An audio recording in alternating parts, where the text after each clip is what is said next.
Welcome to episode 141 of the Artcasters. This is a weekly show that alternates between Scott Cirkland and myself's channel, where we talk about like illustration, cartooning, graphic design, just a little bit of everything about being a cartoonist and being a designer and an illustrator professionally. And we just kind of talk shop and work on art, and we have an alternating special guest every week. And this week, we are honored to have my good buddy, my brother from another mother, Kevin Cross, with us. Hey, what's up? All right. It's been a while. Good to hang out with you guys. Too long. It's been a while. And we should mention original Artcasters host, Kevin Cross. Yeah, for sure. So Scott, you want to let everybody know where to find your work? I mean, people are on my YouTube. They know where to find me. So. Yeah, you can find me at circworks.com, SERKWORKS. Also, Circworks on YouTube and Instagram, and to a lesser extent, Twitter and Facebook and all that kind of stuff. So. All right, and Kevin, on the off chance that everybody subscribed to me isn't already subscribed to you, you want to let everybody know where to find you? Sure. It's what is it? YouTube.com/KevinCrossArt. All right. .com/edu. .gov. So nice, I'll say it twice. No, just kidding. I love it. All right, so we were just kind of thinking roughly like a good topic would be mentorship, because it's kind of fresh on my mind, having to kind of manage people every once in a while in a department, and some of the, especially the junior designers and stuff, having to kind of try to mentor, and thinking about like my own experience with mentors that weren't like official mentors, because I don't think I've ever in my life like had like a 100% like somebody who's like, I'm your mentor, you know? Yeah. But it's something that's been on my mind, and I was thinking about it before having you on, Kevin, that on your Patreon, like one of the options is pretty much like a mentorship program. And so I was like, okay, so you're mentoring people, and you've mentored people before that. And Scott, like, I'm sure you were mentioning before we even started, like you haven't really done the mentor thing, but I'm suspecting you probably have mentored a little bit. Well, but not in the traditional or,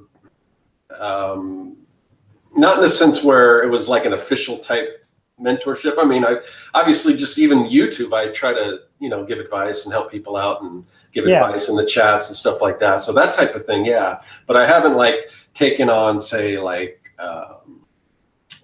just somebody like in the studio and kind of showing them ropes or anything like that. But I mean, that's something that I might consider. I just, it's kind of hectic. It's weird as far as that's one thing that I kind of admire about what you do, Josh, is that I don't know if I'm that great at like delegating responsibility, because and it's something this isn't a good thing, but I'm a little what's the term, like a bit of a control freak, I guess. So but I got to get over that, because that could be really helpful. Like I'm looking at my page here. I'm coloring in or doing the shading on Young and the Dead, and before that I did all the flatting, and I'm like, you know what? And that's something easy. I wouldn't really have been opposed to it, but for whatever reason I did it myself. So, but yeah, I don't know. Yeah, I think. So I think you have dipped into mentorship a little bit, but maybe like you were saying, not like in a full capacity. Maybe thinking about it, I'm not sure if I have ever really mentored to like the extent that maybe some people would associate it with like a Disney artist or something, where it's like, hey kid, do my in-betweens, Right. But it is interesting to me, the people that now I would probably consider mentors, that at the time I didn't even know what the word mentor was, because I think there was less internet at the time. Right. So I just think I think it's an interesting thing, because I think that as artists, like, we're really influenced, maybe even subconsciously a lot of the time, by some of the early interactions we have with professional artists when we're dipping in to the whole professional world. And so it can kind of have an effect on your work life. It can have an effect on your inking skills. It can have an effect on your drawing abilities and your professionalism and just the way you organize, the way your workflow works. And so it seems like a topic I'm kind of interested in. And so I was kind of curious. So like, Kevin, like, what's your experience like with mentorship, like on the side of like people who maybe mentored you or influenced you, and then kind of how that led to possibly like mentoring other people and stuff like that? Well, I guess kind of mirror what you were saying. I guess I had some mentors early on, but I didn't recognize them as mentors. I had some teachers at school kind of take me under their wing a little bit more, a little extra, because I've showed a little bit more initiative than some of the other people I was going to school with, maybe. And then kind of, I guess what makes me interested in this is that, we used to do the Big Illustration Party Time podcast. I don't know if you remember that show. But I kind of do. But we kind of started off that show by just saying, like, let's help other people. We had talked, we'd made some mistakes in our earlier careers, and we thought, it might be nice to help other people kind of avoid some of those mistakes. Yeah. That kind of thing. And so, remember, we get like all these comments or messages of people asking questions and looking to us sometimes as more authority figures than we actually were. Because, I remember sometimes we would be like, look, we're, this is something, whatever the topic was, it might be something that we're trying to suss out ourselves right now. And so we're kind of like thinking out loud, you know, to start a dialogue or something like that. But, even though we had that aspect to the show as well, we got kind of, I think we kind of became AirSat mentors for some, like a lot of students in particular, because we did talk a lot about stuff that wasn't available or wasn't taught in art school. And I know, again, some of this stuff we were sussing out ourselves, like the business part, that was I remember we used to talk about the big thing that we thought was a big flaw with art schools is that you go in and they say, okay, go get a job. And you're like, I only had like a semester on how to get a job, and I think we graduated art school around the same time. And, at that point, maybe I'm going on a tangent here, but I'm going to try to bring it back around. But, at that time, when I graduated, I was still going in person to show portfolios that were printed out, but that changed so quickly all of a sudden. And then it was a whole new world. Yeah. Like almost overnight, and sure, the internet, most people have had it since the 90s and stuff, but it was like, 2005 was a big shift, I feel like. Agreed. Yeah. And suddenly we are not in school and like just set adrift, right? So yeah, of course we're gonna make some mistakes, and so we would talk about that and all this stuff and how to do the things we've done that have worked and how not to do the things we did that didn't. And so yeah, we kind of became mentors for some people, because I don't think you have to know someone to be a mentor at this point. I mean, it helps because real life interactions are always more meaningful, I think. But now there's just so many YouTube channels that can teach you things that we're talking about on the podcast, and some have more credibility than others, but that stuff is out there. Plus, if you look at an artist that you like that is successful, because I've heard it said several times, if you you got a hero, an art hero, or something like that, and they become successful, they've done it, just kind of model them, and granted, some of my favorite artists are dead and they weren't working with the internet. Things are different. So you just got to adjust to the times and, be adaptable, but you can still use a lot of their knowledge, because there's a lot of like biographies about Alex Toth and, Jack Kirby and Joe Simon and, let's see, I'm looking at my bookcase. I've got a Jack Davis one, Al Williamson, I don't know, I could go on. But, they talk about, there's some craft stuff in there, but they also talk about, which I think is really important, is a lot of mindset stuff, as well as kind of their successes and failures too, Yeah. And so, you take like 3 people that you really look up to that have gotten to a place that you want to go, and, kind of model them and adjust to suit you. Season of taste, I think we used to say a lot on Big Illustration Party Time. And, and there you've got your mentors, you've got YouTube, you've got books, and then so moving forward, after Big Illustration Party Time and all that kind of stuff, there's been, I'm sure if we talked about this when I was living with you, if we went back and listened to that podcast, we'd probably cringe a bunch. Yeah. Because the industry's changed so much and we've grown so much, not just as artists, but as people. But it was, I think also through that and through YouTube, when I was hitting it a little bit more hard and heavy, I was getting similar type questions. And I still do quite a bit through DMs and emails and stuff like that. And it's just, I just don't have the time, to answer all these questions, because a lot of them are, real big, Yeah. They're not just, hey, what brush do you use? Or, what kind of pencil do you like to chew on while you're nervously hitting a deadline?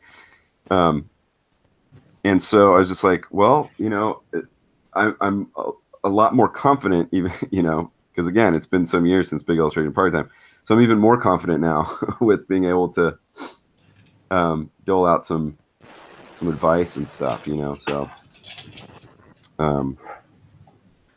so that's where that all comes in, and at the same time, it's like I'm still kind of studying, for lack of a better term, artists I look up to, or artists that have really good work and good success, and and just kind of trying to, kind of reverse engineer some of their successes. And and I've had 2 good months where I've been slammed, and it's been a while, Yeah. And I think that has helped quite a bit. And I've heard, a lot of people, like, I don't know how many people who are going to watch this or listen to this are aware of like Gary Vaynerchuk and, people like that. And, these wildly successful people that, they're not artists, but they've become successful, and they still have mentors, Yeah. They're still always looking. Yeah, I can kind of, since you brought that up, I remember, and you were also talking about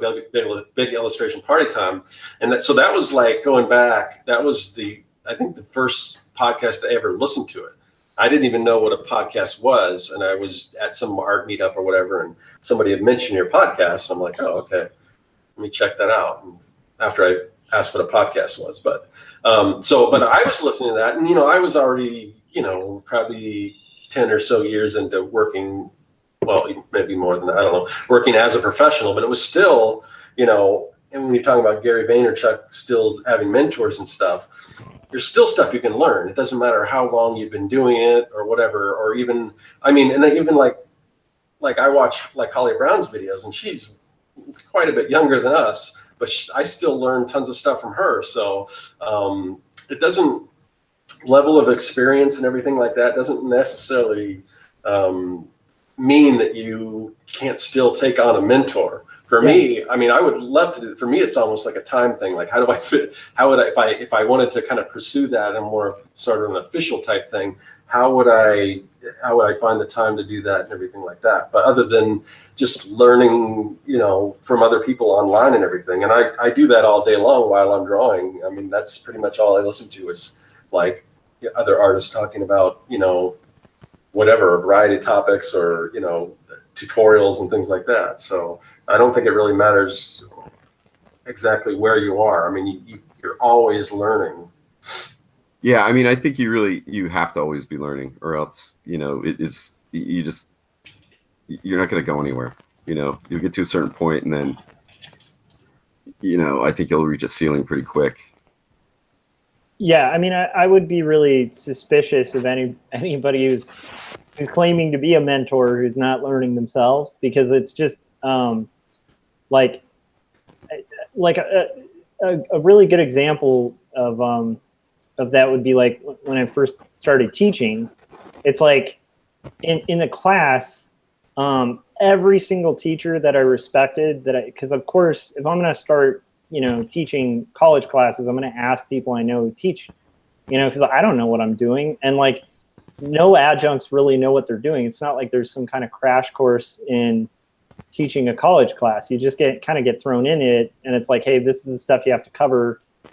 Have fun, you know? Yeah. And so a lot of it's just like, you just hit up all your friends who do it and go like, or even people who aren't friends, like old teachers of yours, and go, hey, how did you do this? How did you inspire kids? Like, how did you do crits without, you know, crushing people's spirits? How did you like, and there's a million questions, but what's interesting is like across the board, the answer from every teacher was like, don't pretend to know something you don't know, because you'll lose their respect. Yeah. And I think that would be the case with, like, you know, if somebody is a seasoned artist who's like, yeah, I'm not really looking to learn anymore. I would instantly be like, really? Like, so you know everything? Like, you know?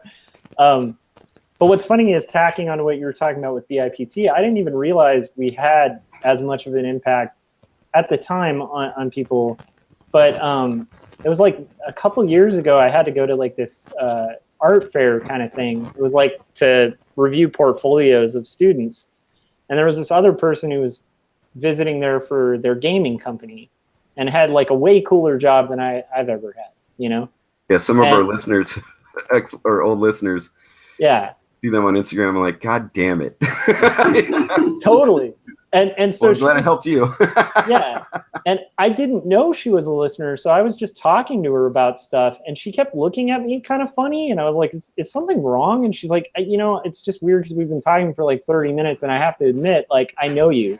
And I was like, what? And she's like, yeah, like, she's like, the reason I'm even here or working where I work, she's like, I listened to BIPT. It's the reason I quit my job and went for a better career, and like just spilled over all this stuff. And I was like, oh, I guess we did that. That's kind of cool, you know?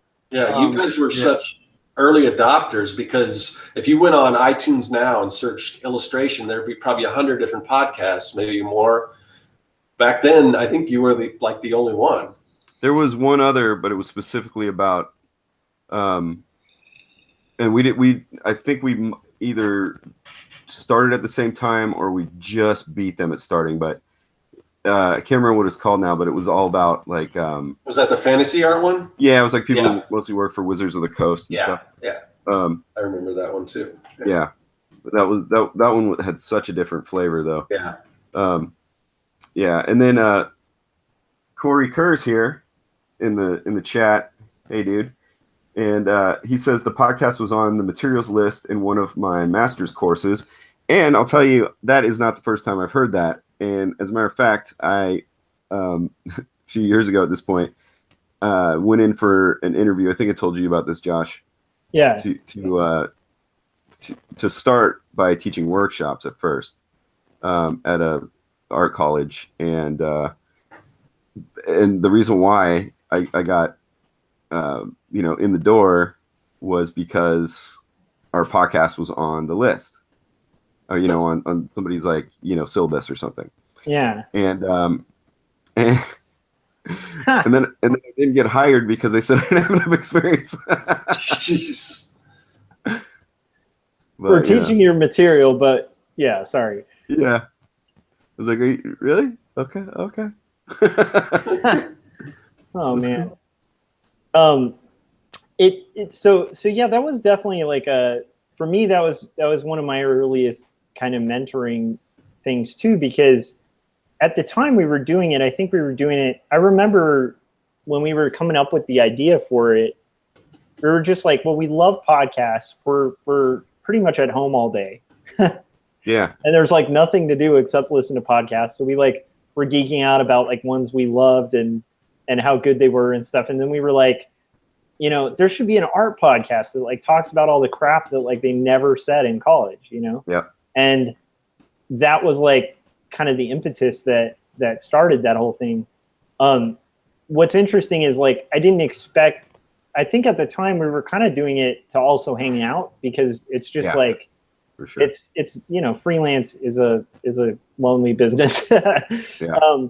And so like, but I don't think we really expected that it would have like an impact or anything to that extent. We thought maybe we'd get like some listeners, and so that was probably for me like one of the earlier things. But I don't even think at the time I was really thinking of it as mentoring. I was just like, let's just tell people what they're not being told. Yeah. Like stuff like my art school didn't have a contracts class, and so when it came to like contracts, I was like, what the hell is that? And then I had to learn through mistakes like of not writing contracts. So it's like I think a lot of it was just us like messing up or spitballing or trying to figure out the thing ourselves, and then when we figured something out, sharing it. And but that I think that was the first time I really dipped into that. But then I kind of wonder if it's a personality thing too, because I definitely know like I have the kind of personality that like when somebody's like, oh, I want to work on comics, I'm like, you should do it now. You should do it this way, and so I don't know. I wonder if that ties into the mentor thing too, like a personality that like kind of wants to see people succeed and people like try for things, I don't know. Do you kind of think there's like a specific personality type that's going to be drawn to kind of mentor people? Probably. Yeah, I think so. I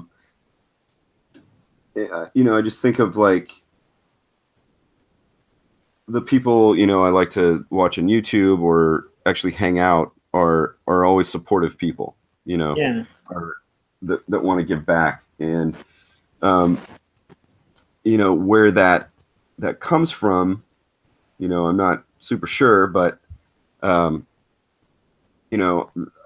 guess for me, it's like, I've fallen flat on my face enough times and, had enough hardships, I guess, for, where I'm like, this fucking sucks. I don't want anybody to go through this and, meet a lot of good people in the arts and stuff. And, yeah, I don't know. I just, it just seems like the right thing to do. That's a pat answer, but, you done, Kevin? Or sorry. Yeah. Go. I was just gonna say I didn't ever. I mean, I've always if you ask me, I've always said that I think I could do art okay, but I don't know that I can necessarily explain how to do it or teach people. So I never really thought of myself as a teacher. And then I do all these YouTube videos and I'm giving advice and stuff like that. And before I know it, I'm like, well, maybe I am teaching people, maybe it's not the traditional way you would think, but maybe, different people have different styles and they convey information differently and everything. And I just kind of do my own thing, but it seems like people are benefiting from it. So even though I don't know how it would be in a classrooms type setting, as far as, you know, when you're talking about a certain personality or whatever to teach, I never really thought I was that person, but you know, here I am. Oh, see, I totally think of you as that person because, like, yeah, you are doing that, and you know, we're older, so yeah, it doesn't seem traditional, but I think that this is probably traditional now, you know, to do it on YouTube and stuff. Especially, you know, if you want to teach a class, you know, Josh has taught school, and you know, I've taught some workshops, and when I thought like, oh, I'm going to get a job at a college based on experience, and they're like, yeah, we're just going to teach your stuff, but yeah, we don't want you, you know. So, you know, I think it's this might just be the new way, you know, the new traditional way. Especially, I mean, if we're going to talk about school too, I've kind of fallen on the side of art school is a waste of money. That's another topic. I feel so bad for all my artist friends who have this ongoing, you know, debt that they're probably never going to pay off. Yeah. Thank you, Scott. I appreciate the sympathy. I don't know how I avoided that by just, you know, but I just went to community college and kind of basically took every class that I could, and then eventually got hired from there. So I somehow I dodged that bullet, and I'm just glad I did. But yeah, I mean, when we went to school, though, things were different, and it was like what you were supposed to do, you know. Yeah. And now it's anyway, but I mean, I had good experiences there, but yeah, I mean, I'm paying for them forever. I always say, if money isn't an option, if you're independently wealthy, or you know, then yes, that's great. But don't go in debt over it, because it's in the end that paper. And again, we're getting on a different topic, but that paper doesn't mean anything, you know, really. In certain situations, I guess, if you want to go into higher education, like Josh, I know you've done, but other than that, I mean, I've gone up for the same jobs with people that have degrees and all that stuff, and worked alongside people who, you know, were making the same amount of money as me, who had degrees, and it doesn't matter. The only thing that matters is your work, you know. But you do have to, I mean, you have to learn that stuff, and that's a good setting as far, if you take away the price attached to it, it's a great setting, a great way to learn, but that's not the only way, and there's ways to do that. Yeah, I 100% agree, and like I think the only distinction I'd make like on it is, like, if we're talking about just money, then definitely don't go to college. Like, you know, if it's just for like career and for money, don't go to college. But there are things that I still carry with me from my college experience that it's hard for me to deny, like. And it might just be my personality type or something, but I learned a lot about how to think in college, and how to analyze and stuff like that. And some of that stuff I like forget I learned until it like comes in handy. But it's not most of it. I think most of the humanities at a college level, you know, most of that, and I think Kevin and I have said this forever, but you could learn that on your own with enough motivation and a crap load of books and a ton of questions and a little bit of fearlessness, where you just approach some professionals and like, once again, take on a mentorship position where, you know, nowadays with the internet, you can approach artists. A lot of artists have like mentorship programs. So, you know, there are alternate ways to the same result, if not a more effective result, because you end up in less debt. Yeah.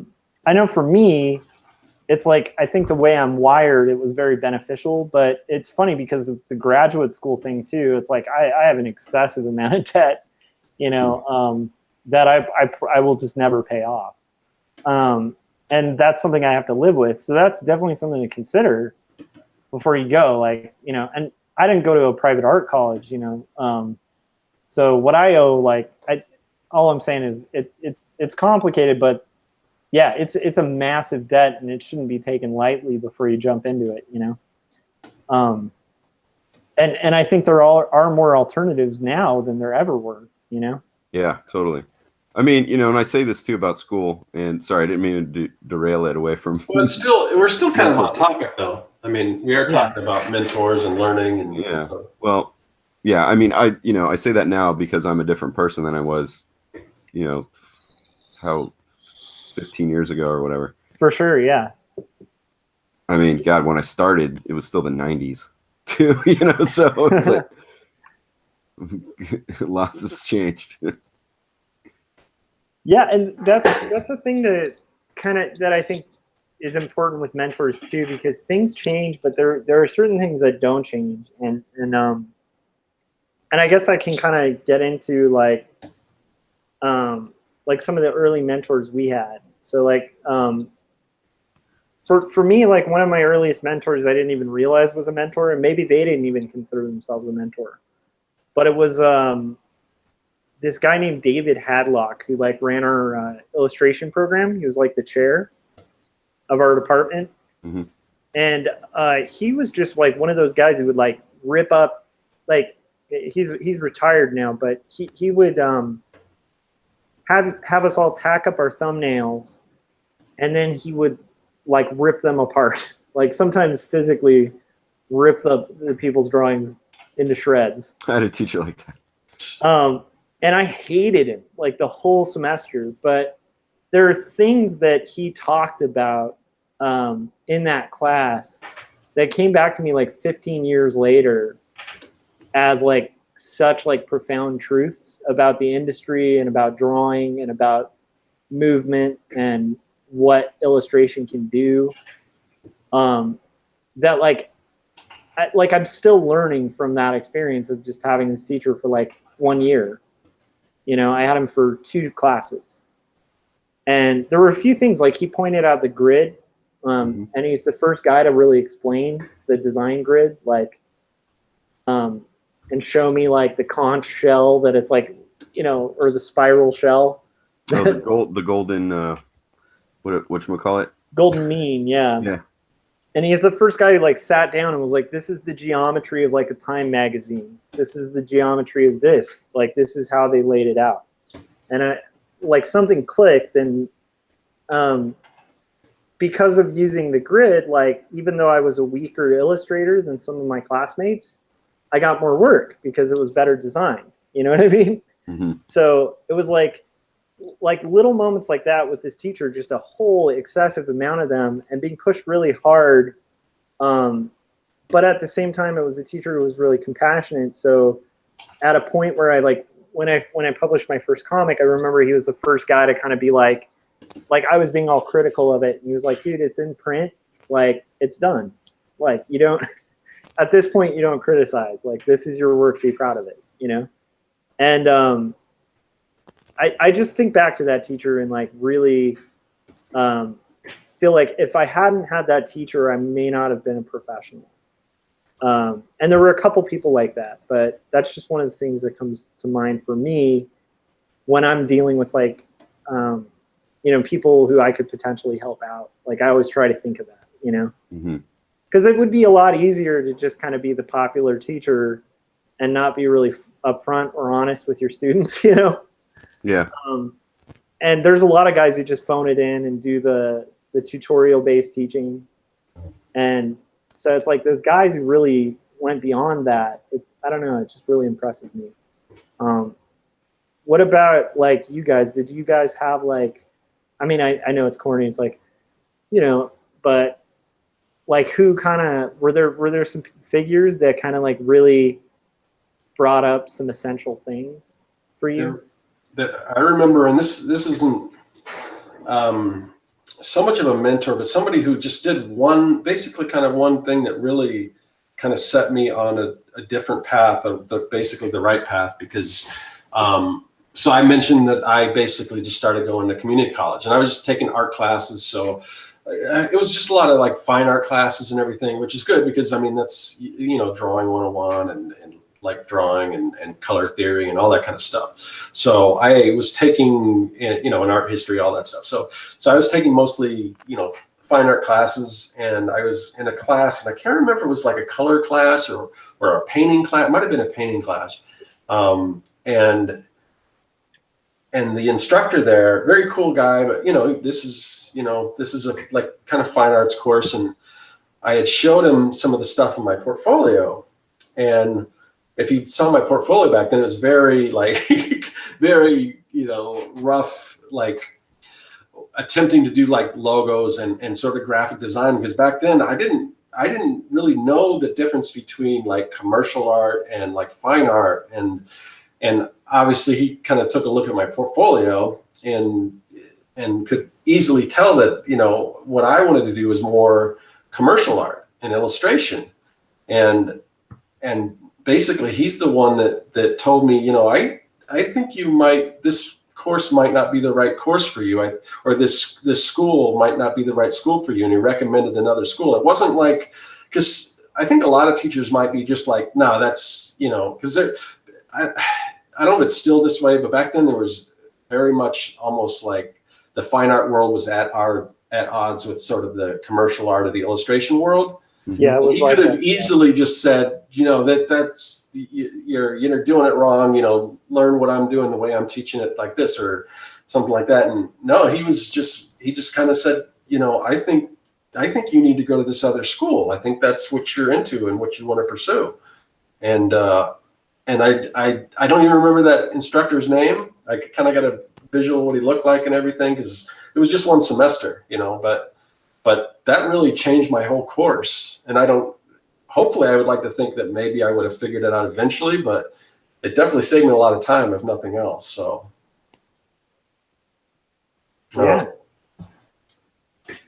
Yeah, I have had a couple teachers, one in particular in college, and his name is escaping me for some reason, but and I think it is because at the time I hated him. I just hated him so bad. And he was like you were talking about, Josh, just like, you show up in class and he just like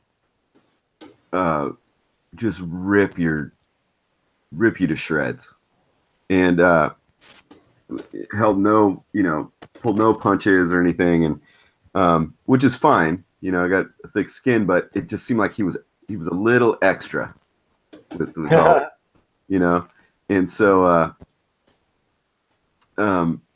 it was kind of like, look, man, I'm here, I'm here to learn, not. I think everyone felt like this too in that class. It was like, I don't know, he kind of think of how to sum him up, because now they say like, oh, I got ripped to shreds. I used to really hate when students would be like real timid in their critiques, so it wasn't necessarily like that. It just, I don't know, man, he was just such a dick. But but I'll tell you, man, but like the beginning of that class, and I didn't really recognize this until after I was out of school, and when I was graduating, I was living by Ocean Beach in San Francisco, and a bunch of my friends were graduating, and we just, I don't know, we felt like we had been through the trials of Hercules. Yeah. This is, when I was in college, this is when I started just had a TV but never watched it anymore. And so that's been a habit now too, where I can't just watch TV. Yeah. I can't just like be like a regular person who gets home from work and watches TV. I'm like, no, I gotta be doing something. I gotta be, making something. But anyway, so I look at, so me and my friends, we went down to the beach to have a bonfire of all of our art that we'd kept from art school. That was, just like figure drawing classes, whatever you wanted to just get rid of, we're just going to burn it. We're going to have bonfire, ritualistic bonfire, this kind of stuff. And I was looking at all my, we had to fill up, I think 3 sketchbooks, maybe 4, but I remember 3 sketchbooks that semester. And, they're the kind of the bigger sized ones, and then I looked at, the weekly projects and everything as I was burning them, and I was like looking at them, and it dawned on me like, holy shit, man, that guy did so much for my art, because I thought I was, I was a senior, hot shit guy, whatever. Yeah. And so, I get into his class, and I think I'm I'm awesome and everything. And I'm like, I can see why he was like tearing me apart, and tearing some other people apart. And I thought about who he's tearing apart. It was the ones who were applying themselves. He was pushing us harder. That was just his style, Yeah. And so I looked at, as I was throwing stuff on the pyre, on the funeral pyre. I looked at, the early stuff, and I was like, oh, that is really wonky. Like, and I remember drawing that and thinking like, oh, this is amazing. A pat on the back for me. Hurrah. And then by the time I got to the end, I was like, wow, that guy did so much for me. And a lot of it was not just his teaching. I mean, this guy was really good, but it was, I say like he acted like a dick and instilled this fear kind of, but there was this thing like sometimes I do a project 2 or 3 times because I didn't want to incur his wrath. And those things got better every time. And I hated doing it. I hated it, but I still did it,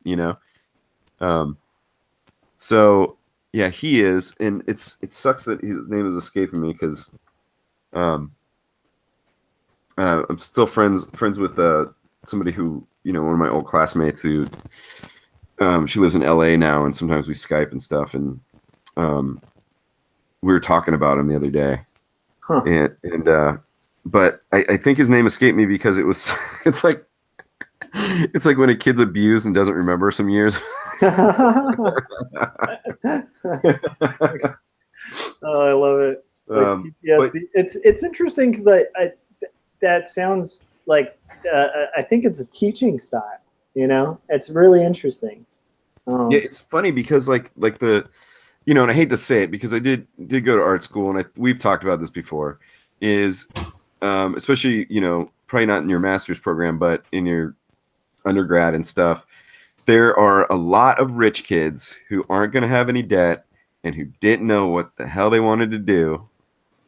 They just thought art was going to be real easy because they're super rich and they had it good all their lives. And then they go to art school and they suck. Yeah.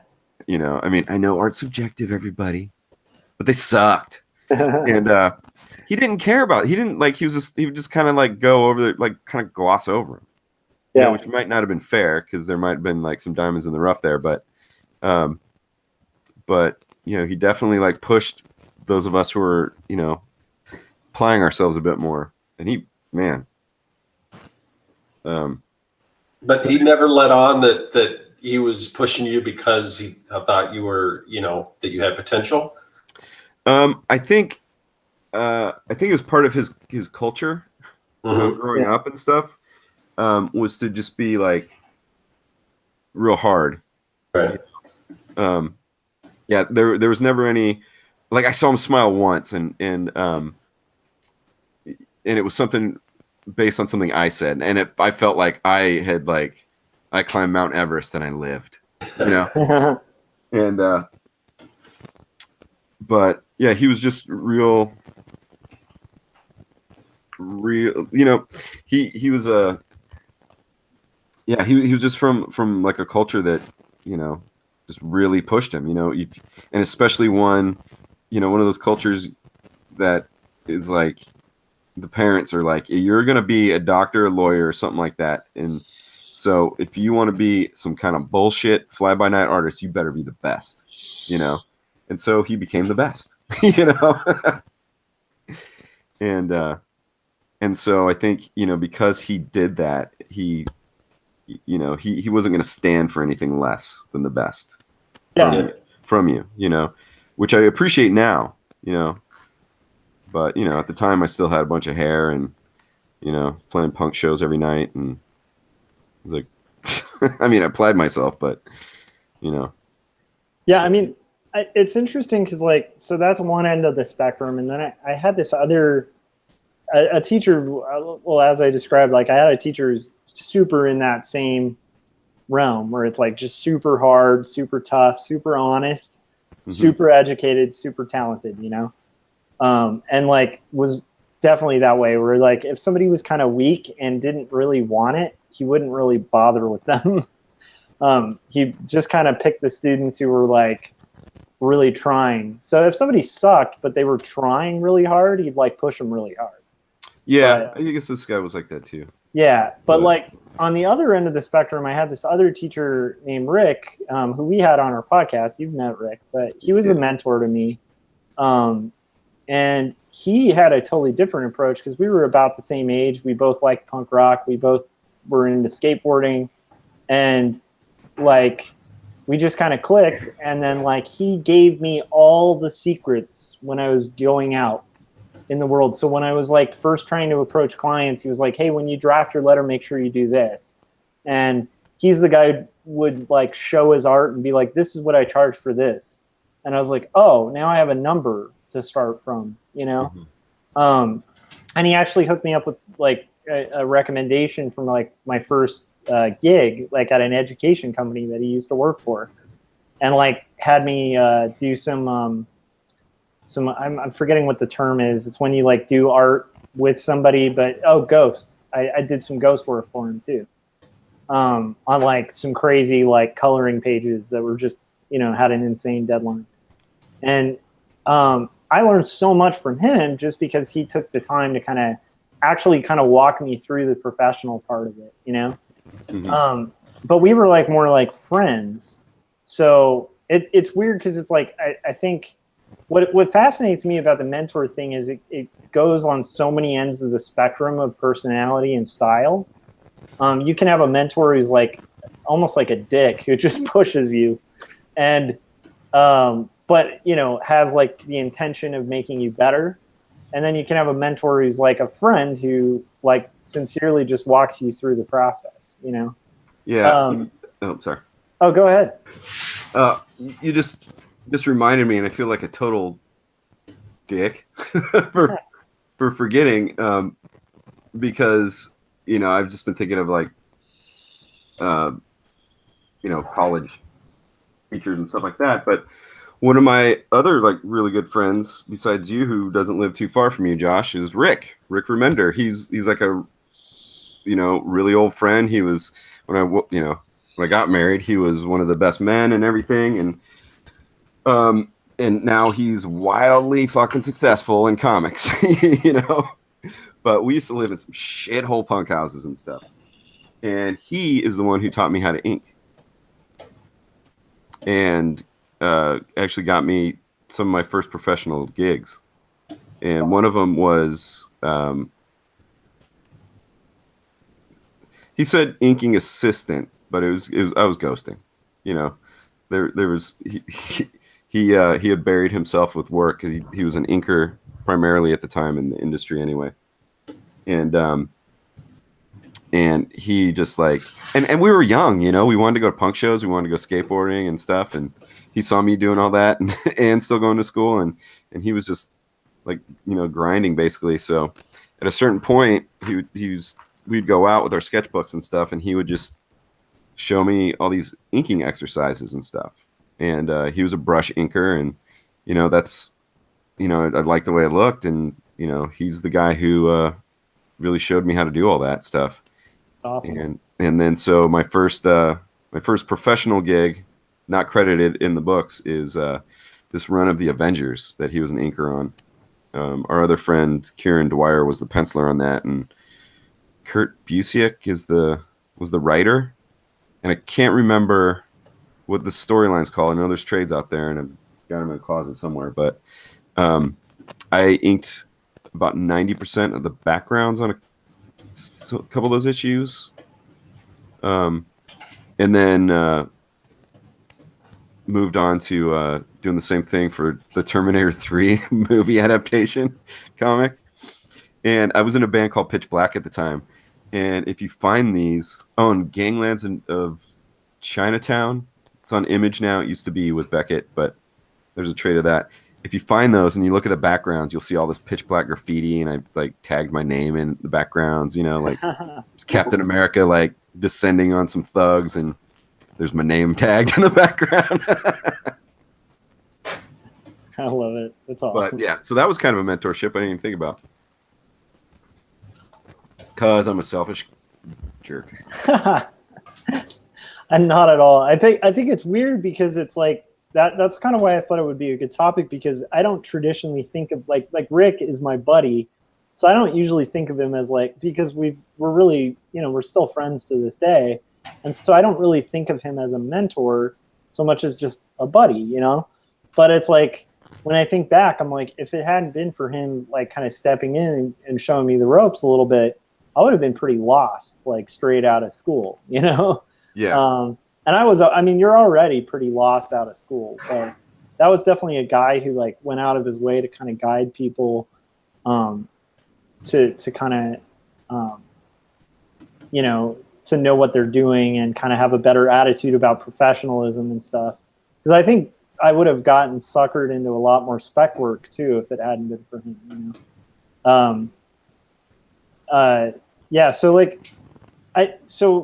Scott, like, did you have any guys like that, like kind of industry guys, like at your first in-house jobs or in school or anything like that, that like kind of were like friends, but maybe like were like, hey, now, dude, this is how you ink that line or something, Yeah, I mean, there's been quite a few people along the way, but there's also been like, instructors that then kind of became friends after like I graduated. Cause like I said, I had gone to the one school and then I transferred to the other one, and they had a really awesome like commercial art course or program. And it was kind of borrowed. Some of it was borrowed from Art Center.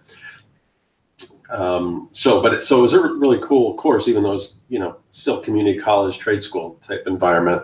But after I had left that school, I kept in contact with my instructors, and one in particular, and he taught a comics course, which is really cool. And he actually published, like, this is back when, it wasn't as easy as it is to like self-publish now. I mean, you had to do the, at least a couple thousand print run and figure out how to distribute it and do all that kind of stuff. But yeah, he had done that. And so just, afterwards, after I graduated, or no, I didn't graduate. I eventually came back and I got just finished everything out. I got a couple certificates just so they would be kind of set in stone. So if I did want to further my education, I could do that. But I had left, and, he would call me when like they needed extra work, working on something, and they were the couple instructors were the ones that kind of got me that job. There was a job posting, my first art job, and they're the ones that recommended me for that. But yeah, and I hung out with them, and and one of the things that I remember was, this is back when computers weren't really a thing, but he was kind of always like on the cutting edge. Like a lot of the stuff he did was like technical illustrations and stuff like that. So he was very, very like, he knew a lot about computers at a early when they were just kind of being introduced and everything.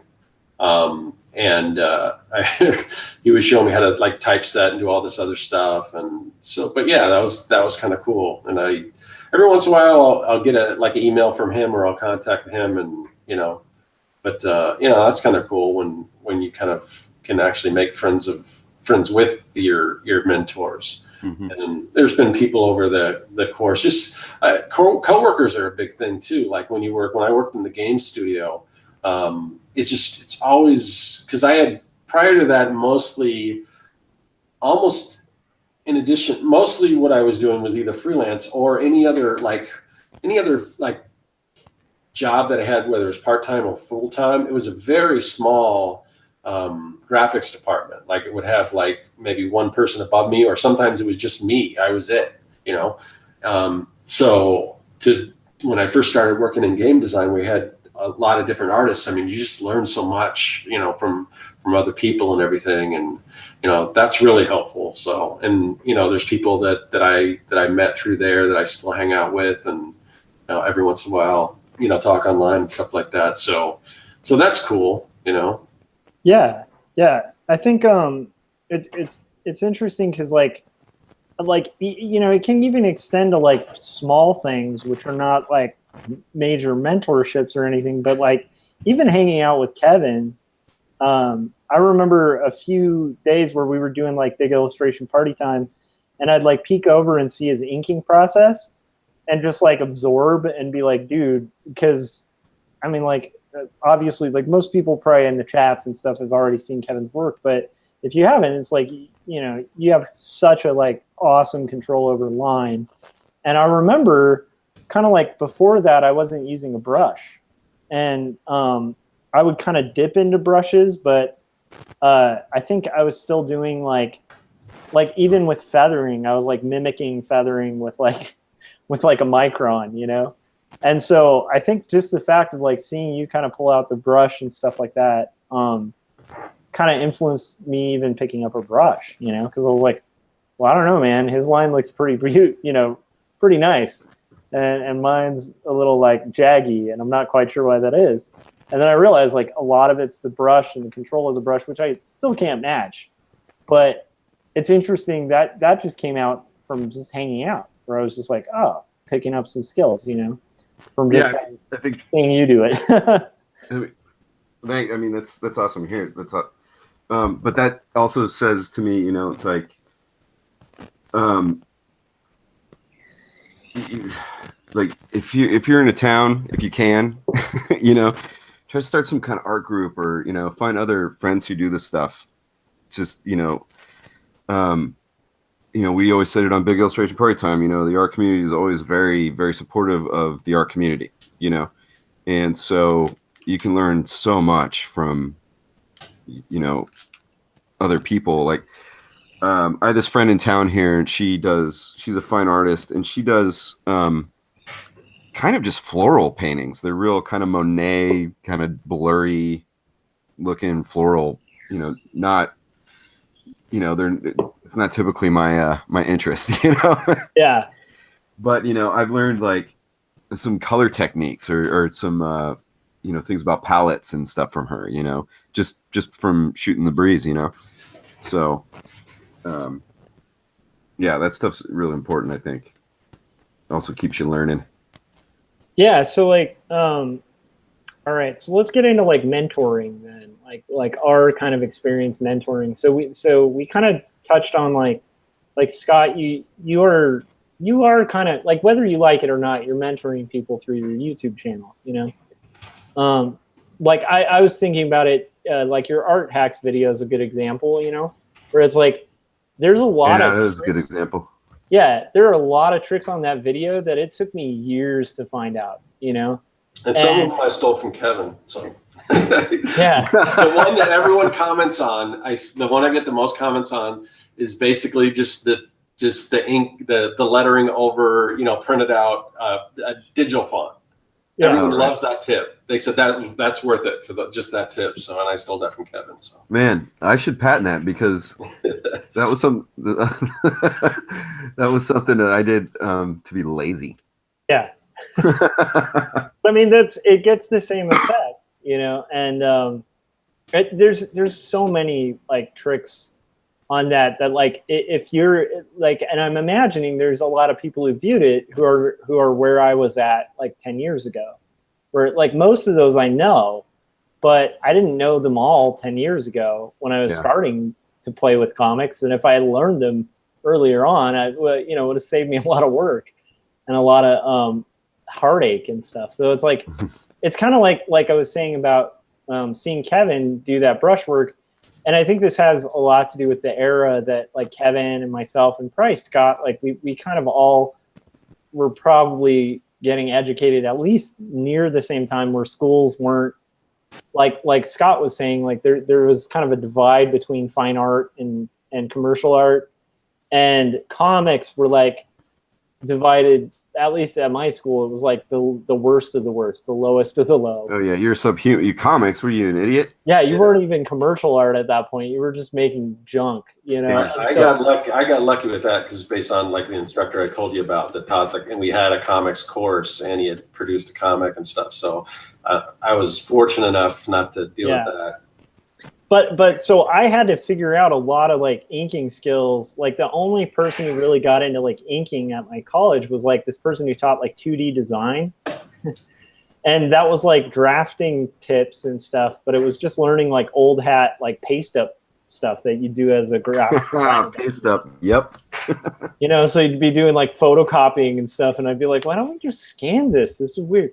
Because we had, I mean, that was like when scanners were finally available on campus. No students owned them. Yeah. But it was like, Right. it was just one of those things of like, because of that environment, like I really had to figure out a lot of cartooning on my own. So like, by the time I got to Portland and I'm meeting all these cartoonists, I learned so much. Like that tip that about the lettering thing I got from this guy, Jesse Recklaw. He was like he was an indie cartoonist in Portland. And I just was watching him cartoon. We had like this day where we'd hang out. We used to hang out at Powell's Books in like the graphic novel section and just work on our comics. And I saw him doing that and I was like, why are you doing that? And he's like, because it like, he's like, if you do digital type, it like doesn't look right next to non-digital line. And I was like, oh. And so like, it took me so long to figure that out because I just had to see somebody do it. And same with like seeing Kevin use a brush and really control the weight and do some feathering. I was like, that's the thing that I love seeing, but I've just never seen. And so, yeah, like surrounding yourself with other artists and stuff, or like actively seeking out mentorships, there's so much you can learn just by watching and asking. Like, those are like the two things that I think I've learned the most from. It's the same with guitar, honestly. It's so much better to learn a guitar thing by actually seeing a guitarist do it. And you're like, oh, that's that thing. Like, it almost requires somebody who's doing it to like stop, slow down, and be like, dude, here's how you do it. And you're like, oh, like that's a lot easier than the thing I've been trying to do, you know? So I don't know, like for like current mentorships, you know, like what's your thought on it? What's your approach? Because I think we've all expressed that we have interest in it. So like, in what ways are you kind of mentoring people, or interested in kind of mentoring people, or furthering their, you know, like their walk with art and stuff? I mean, for me, it goes back to the whole thing of, you know, I don't want to see talented people fail, you know, like I did or something, because, you know, it's hard enough in the, you know, to be an artist for a living. You know, there's a lot of people, you know, there's still, and I don't know if when or if ever it'll go away, unless you're like, you know, super famous, you're kind of like, it's considered like a lesser career or something, you know. Sometimes, I don't know. No, I say that, maybe that's not right, but yeah, you know, I just want to like give back, I guess, you know, to be. Yeah. Yeah, I could definitely see what you're saying, because I mean, I remember when I was trying to learn. This is before the internet, and the culture's changed quite a bit in a lot of ways for the better, I think. But back then, it was just so many, like everything was like a secret. Like people wouldn't share like how to do things, and I just think, to me, that it just bothers me so much, because you know, and that's part of the reasons why I'm willing to share what I do on YouTube, because like Kevin was saying, I don't want people to go through the same thing I did. There's no reason for it. It's there shouldn't be these like trade secrets or anything, because everyone, you know, everyone learns that. Everyone kind of is at a different level or different. I mean, there's nothing that of my process that I'm not willing to share how I do it, because it shouldn't be a secret. Because even if somebody followed my directions to the T, their work's not going to be like mine. You know, No. Yeah. So you don't have to worry about that. You don't have to worry about giving advice or keeping things close to the chest and things as far as process and everything like that. Even if people follow that process, it's going to look differently. And I just don't believe in you know, in like hoarding this information. It should be out there for everyone to learn. I mean, I wish I would have had YouTube and all this stuff. And also, here's the other thing: if you're not willing to give out that advice on what printer you use or what this or that, somebody else will. That information is out there. Yeah. So it's not like there's nothing you can do. It's almost like when you're selling a course, like you can create this awesome course that shows how to do all this stuff. I guarantee you everything that you've mentioned in that course that you're having people pay $100 or whatever for, it's out there for free. It's you have to dig to find it, and sometimes it's easier just to say, well, I'm just going to pay for this course and get it all in one shot, and I don't have to go hunting for this 10-minute video or this 5-minute video or this from the different artists and all this stuff, because that information's out there. Sometimes it's easier to take a course like that, but trying to keep those things a secret. It's not a secret. That stuff's out there. You just have to dig for it, So, but I'm willing, and I just put this out there. If there's anything you guys want to know about what I do, where I get something printed, or what I do to make this happen or whatever, I am more than happy to tell you. So just, you can ask. So, and I do that all the time. People are always asking me in the comment sections, oh, what is this? And, and again, before you ask, just do a quick Google search, see if you can find it on your own, because some of it's like really simple stuff. But if you can't find it with a quick Google search, let me know, and I'll be happy to tell you, because I just remember what it's like having to learn all this stuff, and you could just save so much time and heartache not having to kind of learn that stuff on your own. Because like when you were talking about inking and using the brush and everything, I didn't have a Rick Remender or a Kevin Cross to kind of show how to do that. I basically started with the crow quill, and I could not figure that thing out for the life of me. And finally, I don't know where I got the idea to try it with a brush, but I did, and it was just me sitting down and practicing. I would basically take Xerox comics, blow them up to 11 by 17, then I would put like a sheet of like vellum over it and just go over the book. And the bad thing was I'm kind of going over inks instead of pencils, but that's how I taught myself how to ink. So it would have been nice to, have somebody kind of say, no, this is how you want to hold your brush, or this is, how you want to, the amount of ink you want on your brush, all that kind of whatever it is, or, what rulers to use, or how to lay out, your borders and all that kind of stuff. So I don't know. There's like three things I want to say at once based on what you said. One thing, I'll just make it real quick, is like, yeah, I'm like more than happy to give out some information. Some people want me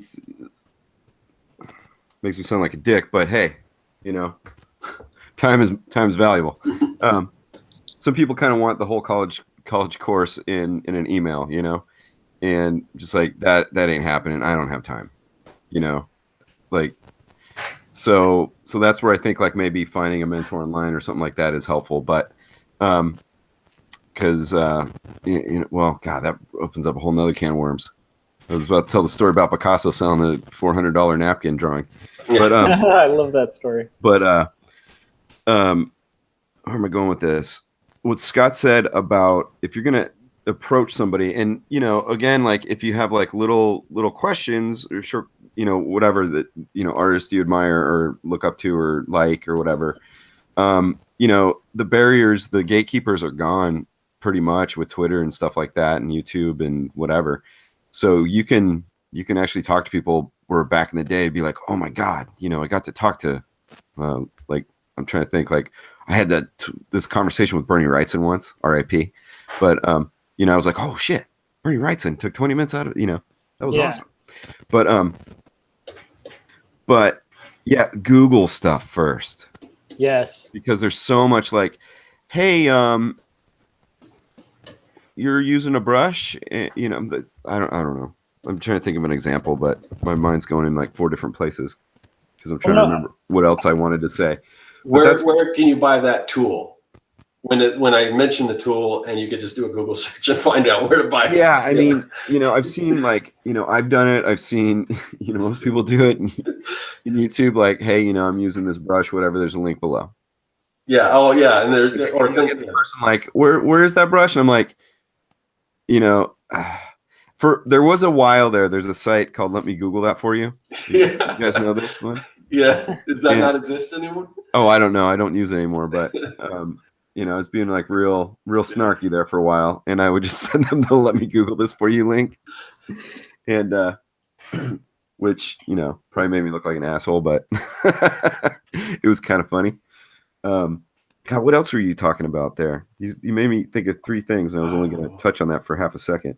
I'm trying to think, because there was something I was going to say too, based on what we were talking about. So he was I think he was talking about how, like, you know, you don't have to pay to kind of get that sort of like a general knowledge. Right. And that basically, like, we're in a day and age where you can kind of find things out where it's like you don't have to kind of like go through the struggles because the content's out there. I think that was the gist of what he said. But I was also talking about how, yeah, everything is out there. You know, sometimes there's easier ways to find it, but if you dig, I mentioned that. Yeah, I mean, I think that is true for sure. But I also think like talking to a mentor or finding someone that you know really are going to follow through books or YouTube or whatever kind of output they've got out there. You know, that's going to help, but yeah, I don't know. It's like I think if you can get a mentor, whether you're paying one that's living or dead, you know,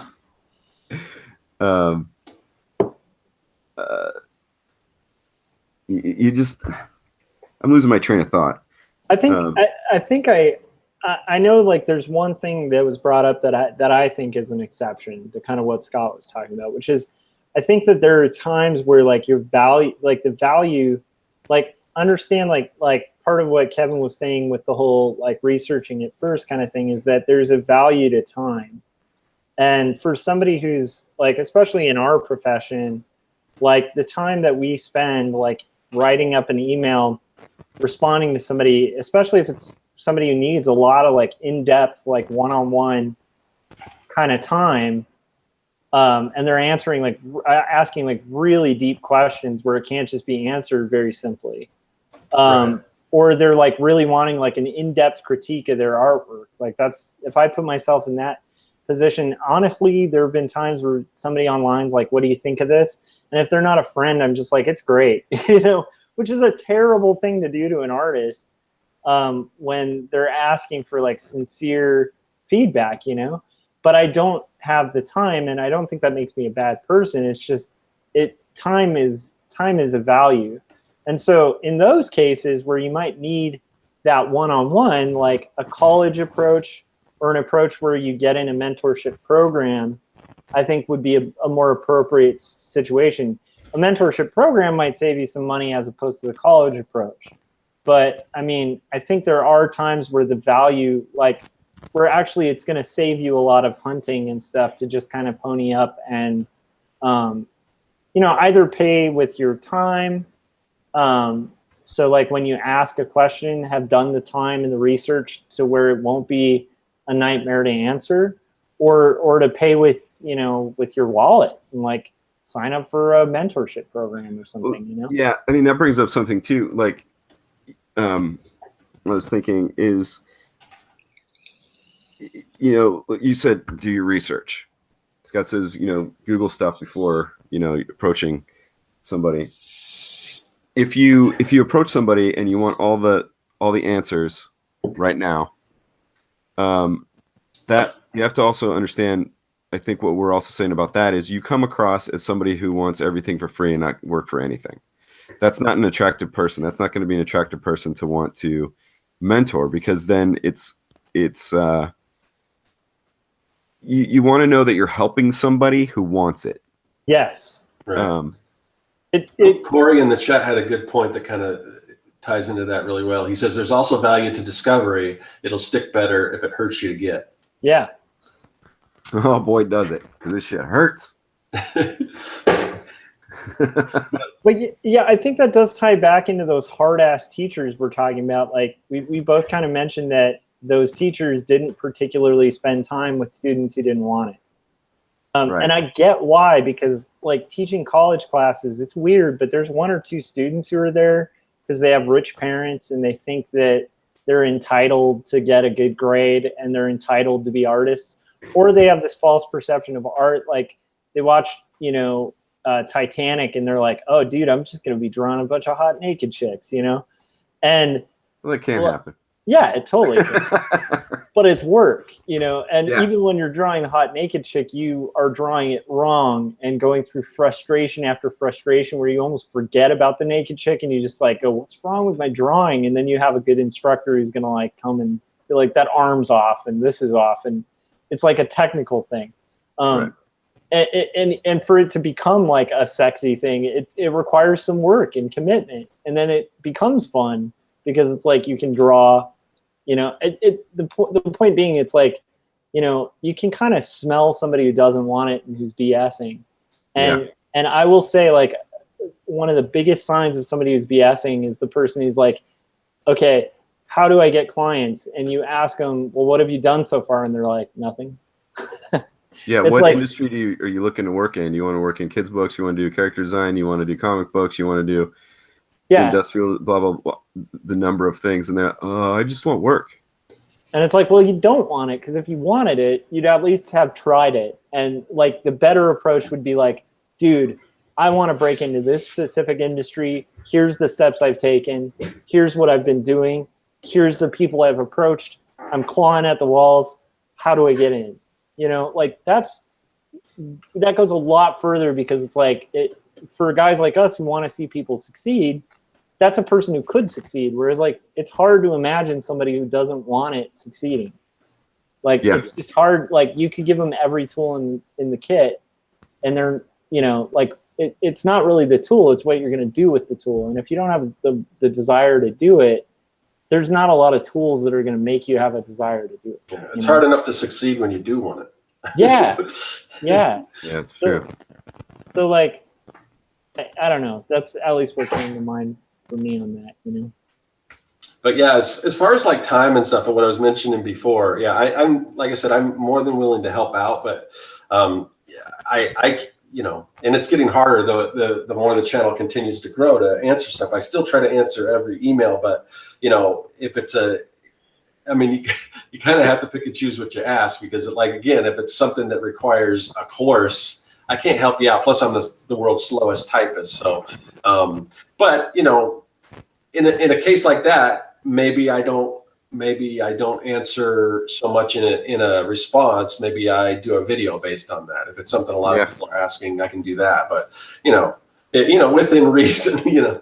So, I mean, and the critique thing it's like, that's really difficult. I'm really not the best at giving critiques. So that type of thing, I'm not as open to. But you know. Yeah, I don't feel bad about giving critiques as long as the person is receptive. Right. You know, I've had, you know, it's been a long time since I've done a comic convention, but, you know, I've had people come up with a portfolio and they want a critique of the portfolio, and that, you know, I think, okay, well, you're asking me, I guess you like my work or something, or see something in it that thinks I'm some kind of authority. So, okay, I'm going to tell you. And, I can't tell you how many people have just gotten butthurt, and I think try to justify what they or try to just exactly. And I think I'm pretty, what's the word? Encouraging. You know, make sure to say what's good. You know, hey, keep doing this, bucko, and you know, you might want to start, you know, I don't know, studying hand gestures more, or whatever the deal is. And yeah, that's exactly right. They just start justifying, and well, this is my style, and I'm like, okay, well, don't ask me to critique you if you get mad. I'm like, well, this is my opinion, you know. I don't know. Or I didn't really have time to do that, or something like that, and then that don't show it. Don't show it. Yeah, and, you know, it's like I can do better. It's not my best work. You know? Okay, then show me that. You know. Yeah. And if it's not your best work, don't put it in your portfolio. Right. Yeah. And so, you know, it's kind of unfair, because it puts you in a bad position, where you just can't win. You know what I mean? And then, but at the end of the day, you know, it's like, you know, who's working professionally? You're asking the professional, right? So, you know, have a thick skin. I mean, you're being brave by going up to ask somebody what you think about my stuff, you know, so just take it. People are, you know, the art community, this is kind of some of the stuff we're talking about now kind of is tying into what I was thinking when I kind of lost my train of thought. But you know, if you ask and people give you information, they're there to help you. You know, you just you got to take it. We're not, you know, the artists, we're not, like Scott was saying, most of us are happy not, oh, this is what I was going to say for sure, is we're happy to share, and kind of it kind of elevates our craft. You know, if one of us gets elevated, it kind of elevates all of us in a way. I think For sure. and so, Rising tide. you know, why hold this stuff to the vest? You know, I got gray in my beard right now. I want to teach some kid how to ink. You know, pass that on. I think it's cool. You know, someday I'm not going to be able to do it, maybe. And, well, this is another topic. But it's yeah. Scott, you just said rising tide. It's you know, if you want to think of it selfishly and just not think of this as completely altruistic all the time, we do elevate each other, and when we do elevate each other, our rates can go up, our demand goes up. You know, that we're not seen as like the jackass stoner who's playing Xbox and, you know, drawing a robot who isn't really working on it or doesn't really have a job. You know, we're just drawing robots and superheroes all day, and it's so neat. And, you know, we got a bong between our legs, and, you know, that's not what it is. It's a real job. you know. So yeah, and I think you know, you pass this stuff along, someone else gets good at it, you know, and they pass it along. Yeah, it just keeps elevating everybody up. Yeah, and I think that that's one of the differences between where I'm at now, I think, as an adult, and where I was at, like, as like a fresh, like, graduate from college, because you did have a bong between your legs and you're playing. No, I'm just kidding. Yeah, I was just ripping bongs and drawing lots of robots, and that was just basically my job. No, I'm joking. Like I had a much more competitive approach with other artists, and I think even some resentment when people around me succeeded and I didn't, because I felt like I was missing out on some secret. I've had that too, and I hate myself for that whenever I think that. But yeah, I mean, healthy competition, I think, is good. Yeah. But yeah, I think we're human. But I would say, like, at that time it wasn't so healthy, and I thought it was healthy competition, but in retrospect, it's like I wasn't really a good friend in the sense of like celebrating when other people had successes and stuff like that. And so that's something like where I think that just comes with age too, where it's like you just start to realize like it's awesome when people succeed. Like, I like my friends doing well at things, and like, to me, if in an ideal world everybody I know is doing indie projects, you know, that's a decent person, will succeed, you know. But like, that wasn't the case, I think, when I was younger. I think when I was younger, I really wanted to just destroy all competition. Now, don't get me wrong, like, I want to be a good artist, and I you know, I like to strive to be the best artist in the room, which I'm never going to be. I like to surround myself with ones that are better. But it's still one of those things of like, I think, you know, I think that rising tide thing is completely true. And I think also just being able to celebrate when you have, you know, friends who have successes and stuff like that elevates everybody too, you know. Because like, I think that goes around too, because like, at least in this industry, as long as I've been at it, I've had a lot of friends who have like really high highs and really low lows. In art, you know, it's not always a steady stream. And so I think if we can all cheer each other when we're up and lift each other up when we're down, it, like, as cliche as it is, it's like, that's like 80% of the game, you know. I I don't think that's mutually exclusive, where I think you can still be competitive and have that friendly competition and still want people to succeed, For real. Yeah. I mean, you said something really important too, I think. So she's talking about mentorship here is, whether it's online or in real life, hopefully both, definitely surround yourself. I just want to highlight this. Surround yourself with people who are better than you. Yeah. Because if you're the best person in the room, your progress is going to be much slower than if you don't. I mean, I still skateboard. I'm not like trying to progress like I used to when I was younger. I mean, I'm in my 40s now, but I still do it. And that was always a big thing. And I like to think of like the way punk rock used to be, in skateboarding is still like this. It's like this community that always wants to help and elevate each other. Yeah. And what I see is like, when I go skateboarding, a lot of my skills have atrophied terribly, and like my skills aren't near what they used to be. So when I go and skate with the guys I know around here at the skate park, they're much better than me. And I find myself like pushing myself a little farther and then kind of studying, how their feet are on the board, or like, how they move when they're doing like a layback on the lip of a, on the coping or something like that on the pool or whatever. And then when I do something that is like, it's like walking for them, but for me, it's hard. They still encourage me, but it's because they're better that I'm pushing myself to get out of my comfort zone. Yeah. So I just wanted to highlight that, it's same goes with art. I'm sure whatever discipline you want to study, same goes with that. So yeah.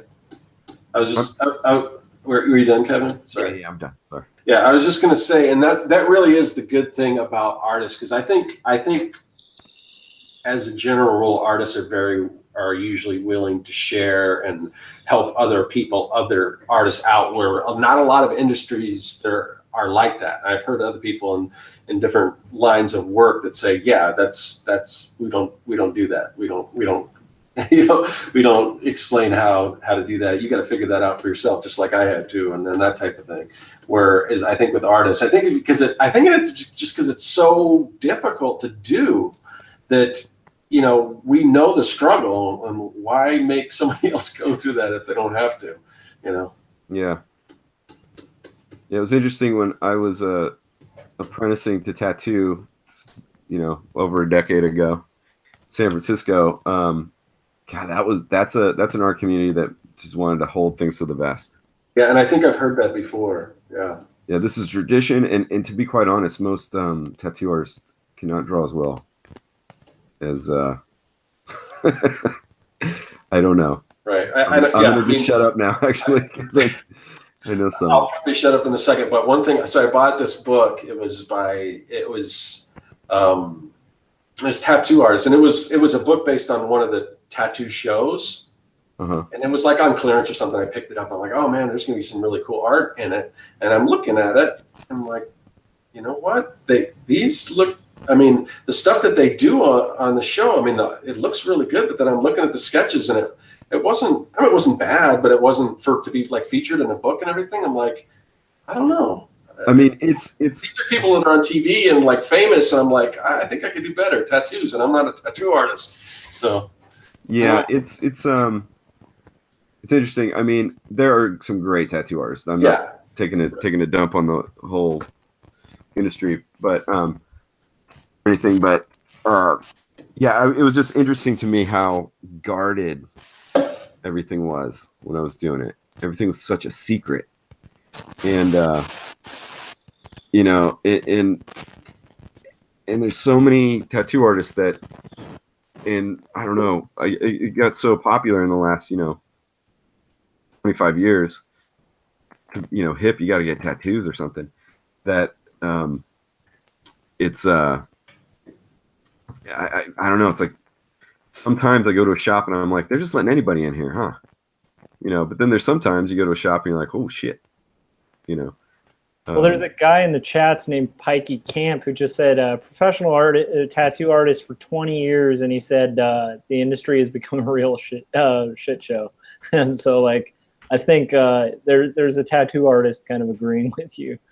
That's good. I mean, you know, like I said, I saw a lot of great stuff, and then, but I also saw a lot of people who just, I don't know, man. It's just like anything else, I guess, you know. Yeah.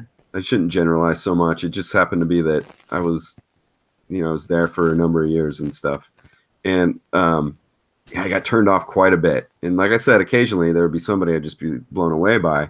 But they were also just a great artist, you know, in general, you know.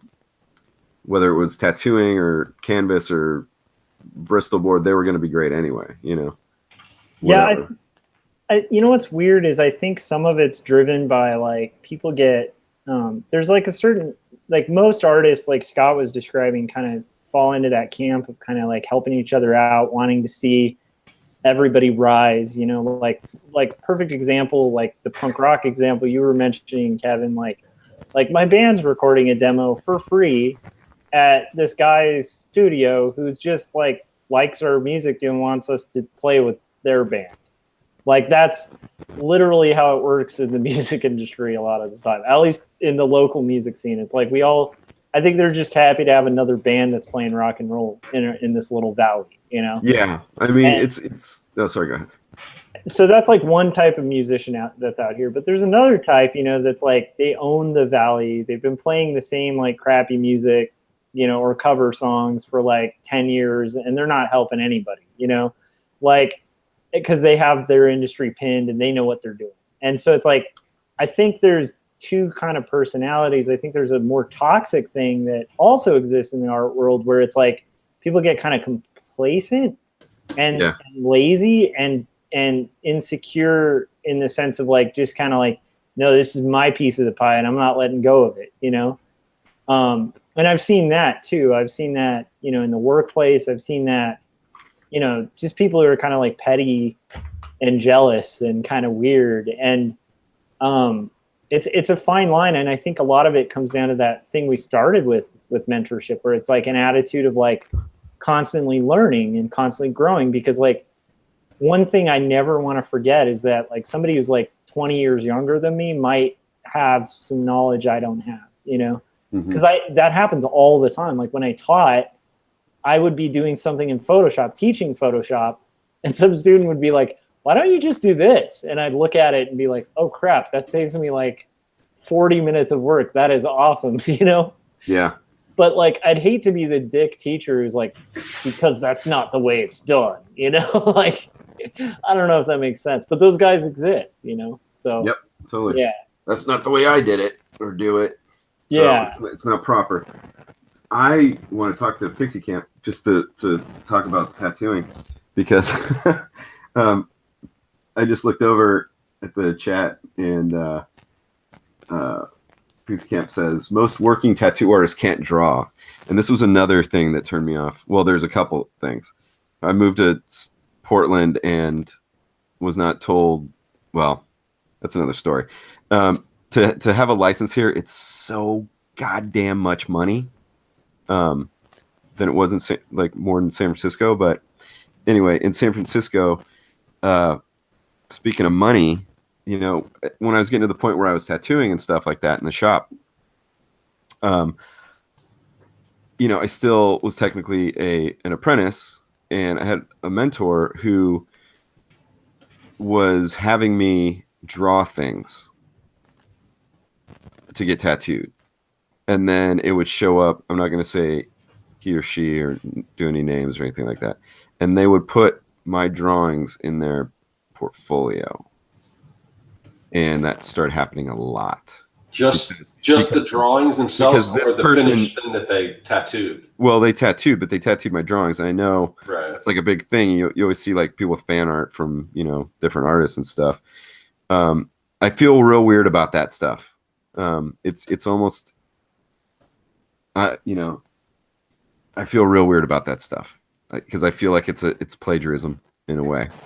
but I know that it's a big chunk of change. But that's another topic. That's a whole nother topic because it's not black and white, but I'll just threw that out there. But yeah, a lot of people at the shop who are tattoo artists couldn't draw. And it was amazing to me. And then anyway, going off topic, I just wanted to comment on what I saw. You did kind of mention that you were kind of mentoring, and I think that industry is definitely something I think you need a mentor for, because you're actually like working on people's skin. Well, so. Yeah, you do, as far as there's things that I was taught for, that I couldn't have just walked into at that time. Like, I was making my own needles, even though it wasn't really necessary. You can buy that stuff, but I got the whole like, well, this is how people had to do it, so you're going to do it, and I remember I would sit there for hours with a soldering iron and making needles all day and stuff like that.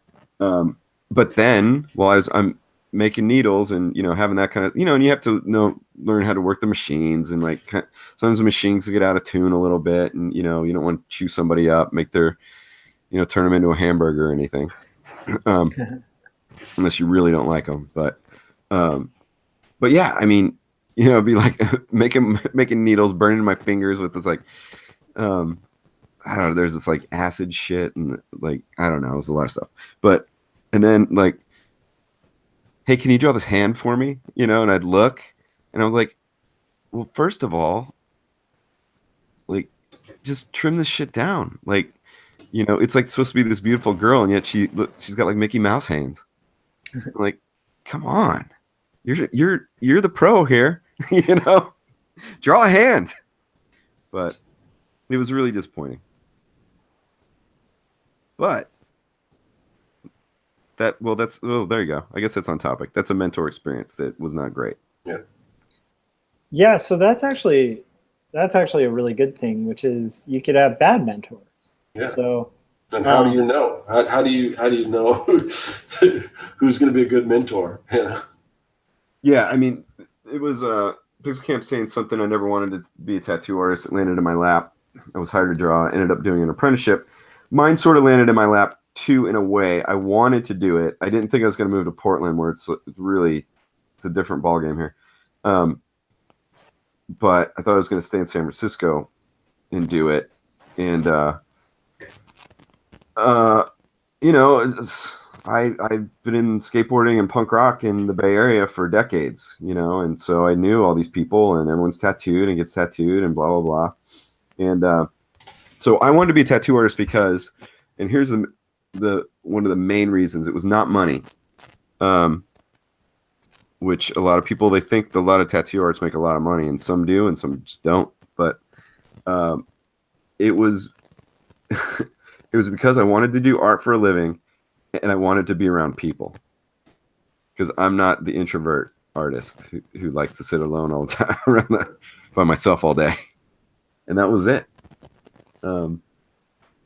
Which is funny. Then I got a bad mentorship, and I'm the artist who's alone all day.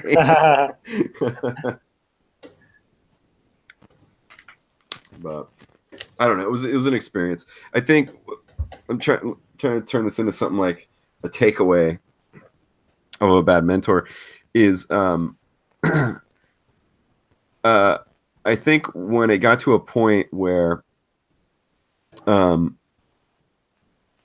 was actually doing the thing I was being mentored for, and I started getting less instruction and doing more. I'm trying to word this so it doesn't sound bad, because I've got a counter to this. I started feeling like I was getting taken advantage of. We'll just put it that way, because there is a trade you have to do. Say that, with a mentor mentee relationship, like as in tattooing, sometimes I had to clean the toilet to be, to get my foot in the door, kind of thing, get coffee, stuff like that, kind of think of it, it's like an internship or something, in a way. And then they teach you some stuff and you do some stuff for them, like I would make needles for my mentor as well as myself. And, it wasn't just all for me, and sometimes take care of like stuff that they didn't want to do, taking care of appointments or, talking to them about aftercare so that they could go and start another tattoo and, wrap up tattoos after they were done and, so they could kind of move through a little faster and make more money that day or whatever, but I think it got to a point where I just felt taken advantage of. Yeah. So but that's one case. I'm sure there's other. That was my case. I'm sure there's other bad mentor experiences. I don't know if you guys have had any. Yeah, I don't have any that come to mind. I do know I had some bad teachers, but none that like ruined me or anything. I think I think intent has a ton with it. Like the line between the kind of teacher we were describing at the beginning of this, the kind of hard ass teacher who's like carrying you a new one in crits and like pushing you beyond what you think you're capable of. Like it's kind of like almost like if you were like working out, like the difference between like a bad coach and a good coach, I think it can be a little hard to tell, but I think intent and then result is usually a good gauge. So it's like if you're being pushed to grow and you're growing, then it's probably working. If you're being pushed to grow and you're seeing no results, but you see somebody else profiting, then maybe not so good, I don't know. I'm trying to think of a takeaway too, because it's such a vague, hard to, I don't know, Scott, did you have any like bad mentors? No, not that I can think of. But I was just kind of thinking back to what Kevin was talking about the teacher where it took him a while to kind of realize that he was benefiting from kind of what he was teaching when before he thought he was just a hard ass. And I was thinking Mr. Miyagi, he basically had Danielson out there, cleaning the cars and washing the windows and doing all this stuff. And he thought, and again, we were talking about like having to clean the toilets and do all that stuff. Cause that stuff that you're, all these odds and ends, that stuff you're going to have to do as an illustrator, unless you can find somebody like a mentee or somebody that you can have kind of allocate that stuff to. But whether that's something that you're going to have to do and you just kind of learn that that's part of the job and it's just not all drawing and there's a lot of like business stuff that you weren't expecting to have to do, entrepreneurial stuff you have to do, and all that other stuff that goes along with it that's not necessarily drawing, or if it's just like, doing things that you at the time you don't really realize are to your benefit, like a Mr. Miyagi type thing. But I don't know. Yeah, it's a weird one, man. So if I'm like a young artist or whatever, and I'm watching this thing, like, what advice would you give me regarding mentors and stuff? I mean, we've gone over a few, like you don't want to be the smartest person in the room. So try to kind of seek out situations where you're like, you are not like at the level of these people. Like that's a good place to be, What about some other stuff, like for just tips for like, do your research. That was part of it, but any others that you guys can think of? Well, what I would say is that if you're interested in something like that, and a lot of times this has to do if you're in proximity to a certain artist, but offer to help. I've heard so many situations where it's like, look, I can edit videos if you need. I can I can help you out with your editing. You kind of teach me some of the stuff you're doing here, or anything that you can offer, even if it is like taking out the trash or helping an artist to make his day easier, if they're kind of willing to trade as far as like, teach a few things along the way. If that's something, if you're willing to offer that, then, I think a lot of people might be receptive to that. So, and I've heard tons of stories about people who that's how they kind of got their assistance and or even kind of broke into the business because they started off just kind of helping out, and that information, being around that, is really valuable. So that's one way to kind of approach that situation. Yep. Yeah, that was nice. I'm like, I don't know what to add to that. That's pretty good. Yeah. Maybe that was the button and the feather in the cap. Yeah, I'd say definitely like just looking into it. Like if you're interested in learning something, seek out people who know it and like look for ways to find it. I mean, that's 80% of the. Well, I always say 80% when I'm generalizing, but that's a good portion of the job of being an artist. Is like we're kind of problem solvers, and we're seeking solutions. So like if there's something you want to learn or something you want to brush up on, or like I want to learn how to ink like Kevin does, or I want to learn how to do like mechs like Scott does. Like I want to learn these things. Like you could start by just starting out and kind of seeking it out and seeing ways that it could work, and offer value for value, right? Because that's, if you can come up with win-wins, people are much more likely to help you out if it's a win-win. Yeah. That's why like that, even that tattooing situation didn't sound like inevitably it was worthwhile for you, Kevin, like because it sounds like it got to a point where it wasn't a win-win. Like they were winning and you were kind of like, wait, I'm cleaning toilets and you're stealing my art? Okay. I mean, I got stuff out of it. I will say that. That's true. And I learned a bunch of stuff, but it became more beneficial for the mentor, much more. I don't know. Tattooing is weird compared to, being an illustrator in a way. Yeah, it sounds more like akin to like what it would have been like back in the 50s, like going to work for Marvel Comics. Where it's like, sit down, kid, you fill in these blacks, and then you get me coffee.